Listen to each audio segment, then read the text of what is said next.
Bonjour à tous, bienvenue donc pour une nouvelle séance de notre atelier donc dédié à la préparation du grand oral, donc la nouvelle épreuve qui a lieu pour le nouveau bac depuis l'an passé. Donc comme d'habitude, l'idée c'est effectivement de s'entraîner à la prise de parole et d'une façon plus générale à l'aisance oratoire, d'accord ? En quoi la communauté internationale propose-t-elle de vraies solutions au changement climatique ? J'ai plusieurs recherches que j'ai faites avec les manuels d'AGGSP, celui d'SVT et en m'aidant de mon cours d'AGGSP. Alors ce matin, la séance qu'on a eue, on l'a toutes les 2 semaines, 1 heure, c'est une préparation au grand oral. Aujourd'hui, du coup, il y a 2 élèves qui sont passés à l'oral. Ils devaient présenter sur leur première question de grand oral un petit oral de seulement 2 minutes, où ils devaient donner un plan, un développement, avec une introduction et une petite conclusion. Et les autres élèves, pendant ce temps, ils les regardaient et ils se mettaient dans la peau du jury pour voir le langage verbal et non verbal, et un peu critiquer, voir ce qui était bien, positif, négatif. Le fait de voir un élève qui passe et de se mettre à la place du jury, ça nous permet aussi de voir d'un point de vue extérieur ce que nous on pourrait présenter. Je suis arrivé l'an passé à l'institution. On m'avait donc confié l'animation ou la conception d'un atelier donc pour la préparation au grand oral. J'avais donc prévu effectivement d'utiliser plutôt un outil numérique. Je trouvais ça plus facile pour les élèves d'avoir l'ensemble des informations centrées sur un site. Si on rentre un peu plus concrètement dans ce Geniali, il y a effectivement la présentation de l'épreuve en elle-même. Donc on retrouve les 3 temps forts de l'épreuve qui dure 20 minutes. Vous avez ici donc quelques petits conseils sur le travail qui est donc effectivement à faire tout le long de l'année. Donc voilà, avec des conseils assez précis, des pièges à éviter, il faut absolument que l'action ne soit pas trop vague, etc. et d'autres types de conseils. Effectivement, le plus important, c'était de comprendre qu'est-ce que c'était la communication orale, donc avec la partie verbale et la partie non verbale, ça c'est extrêmement important. Des conseils bien précis aussi sur ce qu'il faut faire, sur ce qu'il ne faut pas faire.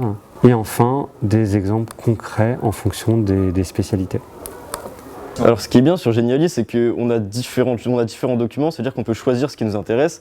Là par exemple pour le grand oral, il y avait différents documents sur tout ce qui est la méthodologie du grand oral, tout ce qui va être par exemple avoir une présentation de 3 minutes, avoir une introduction qui comporte cela, une conclusion qui comporte cela, et on peut du coup directement se fier et savoir ce qu'il faut faire et quand il faut le faire. Le professeur il nous envoie le Geniali, on l'a dans le téléphone. Quand on prend le bus, le train, on peut aller feuilleter dedans. Donc l'atelier qu'on nous propose et le Geniali que le professeur nous propose également, ils sont complémentaires. D'un côté, le Geniali, il va nous aider à l'élaboration de notre problématique selon la spécialité des élèves. Et notre préparation, on va pouvoir la mettre en application lors de nos ateliers comme on a eu aujourd'hui. Dès que vous êtes prête, je lance le chrono. Ouais. On a le temps les gars, pas de souci.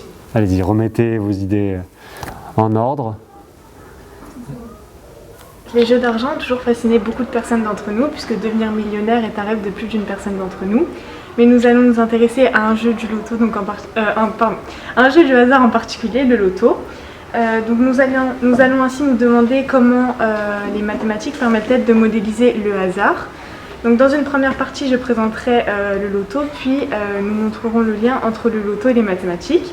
Je pense que par le stress, elle cherchait ces mots et d'où le fait qu'il y a eu beaucoup de E dans ce qu'elle parlait. Donc là, on est plutôt donc, sur le non-verbal. Est-ce qu'il y a d'autres choses que vous avez remarquées ? Positif aussi sur donc le... Après, je trouve que dans l'ensemble, c'était hyper intéressant. Elle a vraiment vulgarisé le propos et ça a parlé à tout le monde, je pense. Donc je pense que c'est positif. Personnellement, je suis quelqu'un qui m'organise vraiment sur du numérique aujourd'hui. J'ai un drive, Google Drive, donc, sur lequel je mets tous mes cours, anglais, espagnol, etc. Et quand on rentre dans le dossier anglais, espagnol ou autre matière, on a nos documents, nos exercices, nos cours. Et en fait, par exemple, quand on rentre à la maison pour réviser, on a tout au même endroit. Tout est sur une tablette, tout est sur notre téléphone, même quand on est dans le train, dans le bus.